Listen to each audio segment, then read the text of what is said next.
Yesterday we had a great class talking about the grasslands, but in particular we talked about something called the prairie.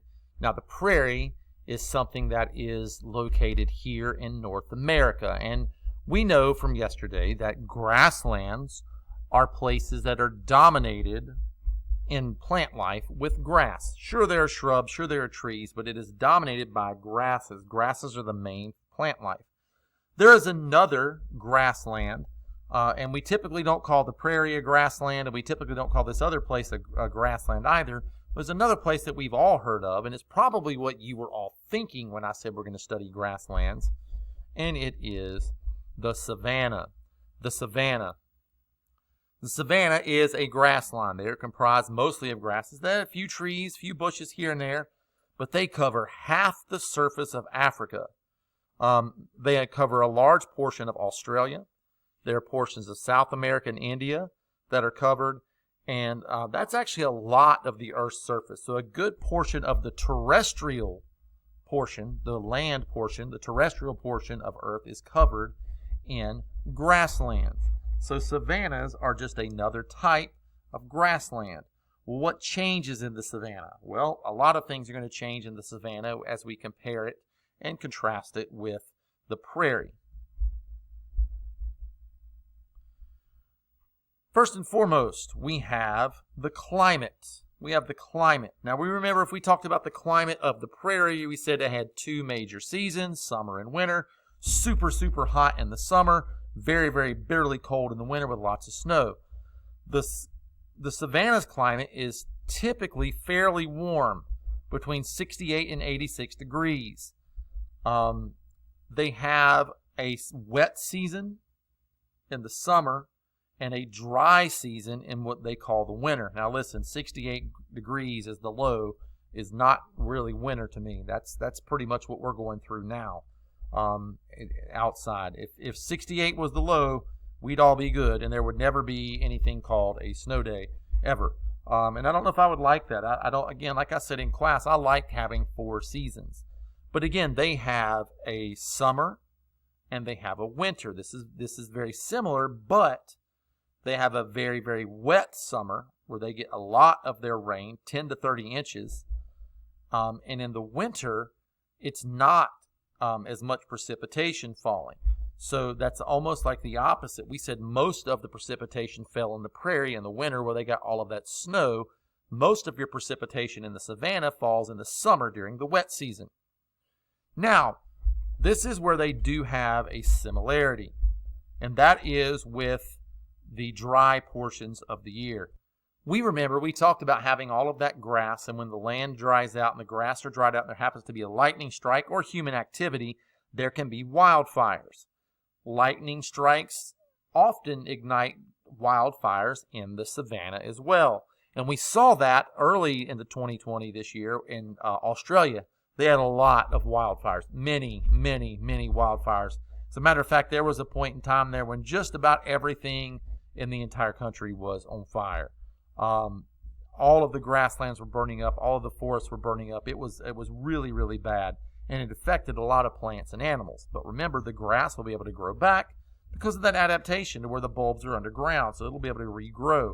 Those trees and other things are going to take a lot longer for them to recover from that. So the savanna does have that same issue of having a dry time, and that lightning strikes can cause fires, and that can be very dangerous. We talked about other plants in the prairie, and we're going to talk about some of the other plants in the savanna as well. I mean, what's the main plant life? Well, it's grasses. There's some shrubs.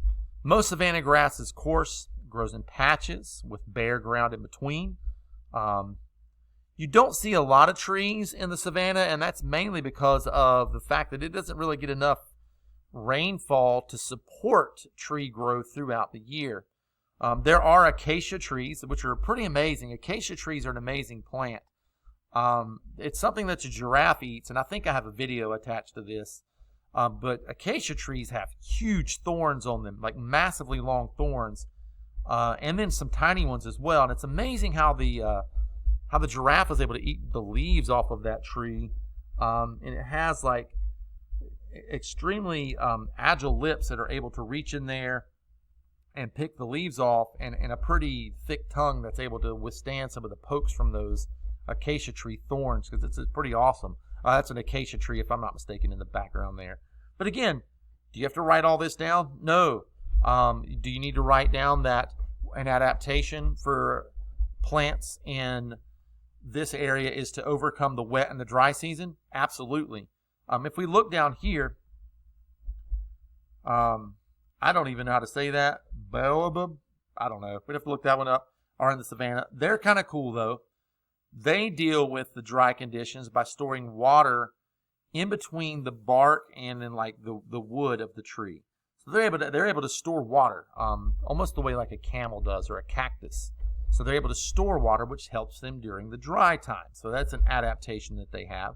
And we've talked about the adaptation of grass yesterday, being able to regrow after fires and things. And you can watch this video here on the giraffes and the acacia tree. What about the animals of the savanna? We talking like prairie dogs and deer? Well, it's a little different. There are many different animals that live in the savanna. This is probably what you were thinking about, though. Elephants, zebras, lions, giraffes. That's what you're thinking of when you were thinking of the savanna, and that's true. Obviously, again, we're in another plant-dominated area, so herbivores are going to be plenty. But when there are plenty of herbivores, that means there's plenty of food. See, herbivore, food for this guy. Plenty of food for my predators. Again, this is something a little new where the animals in the prairie have to adapt to the super cold and super hot summers. The animals in the savanna have to adapt to the rain season and the dry season. Many of the animals will migrate during the dry season. Now, migrate means to move. They will move somewhere else where there is more water when the water starts to run out. We've talked about that type of time when it's a drought in an area. Plants and animals have a tough time overcoming that. Animals have the ability to move somewhere else where there's more water for them. And that's good.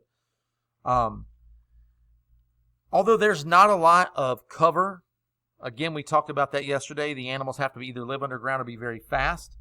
That also affects your predators as well. They don't have anything to hide in or behind. It's not like you can be a jaguar hiding in a tree waiting for something to pass under you in the rainforest.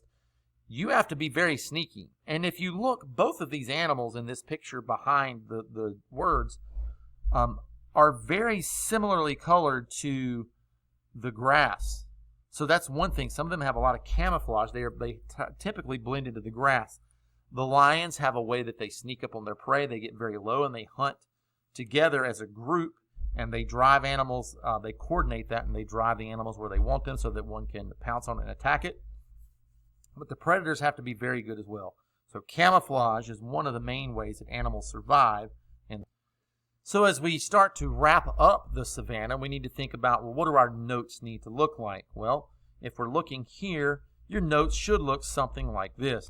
So if we're diving into the savanna, again, we know the animals, okay? We know the elephants and tigers and the elephants and lions and zebras and giraffes. We've got all that. We understand that they have to adapt to the rainy season and the dry season.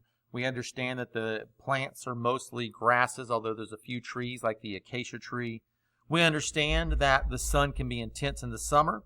The temperature ranges, but it's mostly warm. We understand there's a rainy season. We understand there's a dry season. And the soil has to be really good for all of those plants and grasses to grow there. So we're really trying to narrow down the abiotic and the biotic factors that make the savanna unique. And I think that these sum that up very well. That's going to leave us there for savanna. We're going to actually try to knock out one more biome today if we can. Although you need to watch those videos that are attached as well in the lesson in Nearpod. But we're going to stop there for savanna. You can leave it on pause here and go back and look at the notes all you want to. Don't forget to smash that like button and subscribe.